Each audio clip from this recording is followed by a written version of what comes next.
If the yellow word could do something well, it was marching. They always walked straight and rhythmic.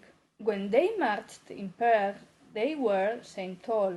Of course, they all weren't Saint tall, but that would only be seen if more than three got together.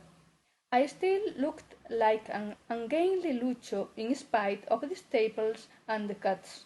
Damian looked at me with annoyance and embarrassed, with powerlessness of not take anything better by his side. I'm not exaggerating. His order to sit up straight was a clear reflection of his feeling, but in the scene he got the penance, and even though he kept on with determination, to the sea, with trust, like if we really looked like a pair of yellow words, and nobody would think that such makeshift in the regulation uniform was weird. We're going to the worst garage. I still have the car keys. They won't realize, he said.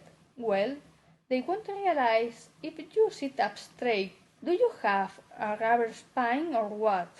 If the only thing in this entire stuff that attracts their attention is my way of walking, don't worry, I answered with a bit of sarcasm. No less. It was like a special power. If you walked straight, you became invisible. I did. I walked the distance that separated us from the Yellow Ward's garage, focused in maintaining my spine straight, my chest stuck out, and my head up, pretending to be divine, or the double chin lift didn't let me bend my neck. I had never passed by the Yellow Ward's garage. It was in some kind of desert industrial estate. All the doors were opened. It didn't seem to be any camera, or any security wall, or anything. Of course, they didn't need it. Who was going to last more than a minute in a yellow ward car, not being a yellow ward? From now on, don't talk until I tell you to, he ordered with kindness. I looked at him to confirm I had heard and I would do it. After all, I hadn't talked since he called me plasticine spine. There were hundreds of equal cars inside, yellow of course, without number plate, and parked with total accuracy. There also was silence. We could only hear my steps, the first two, because one Damian's look turned them silent.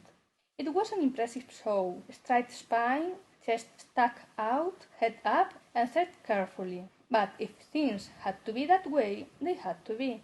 We walked along the fourth row, 20 cars forward, 2 on the right. He took out the keys from wherever he got them. The suit didn't have pockets. At least, I hadn't found any during the copy-paste operation.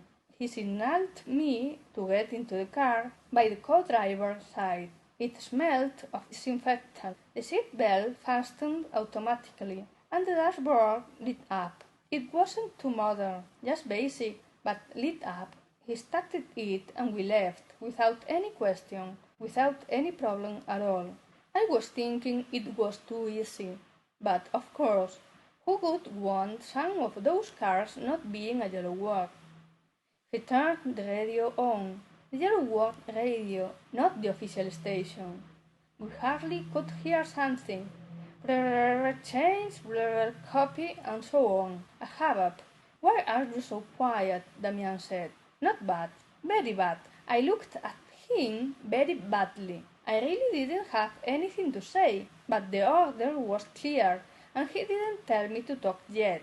I smiled, making fun of him. I felt silly.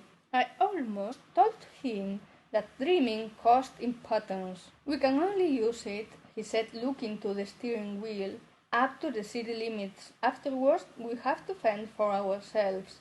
We have to leave the uniforms too. Out it's safest not to dress in yellow. I had never crossed the city limits either. I dreamt of it sometimes, not asleep, awake, with hope, but I never dared to, nor even knew where the limits were. I'm not sure we have fuel enough, he doubted. And if we haven't? I asked.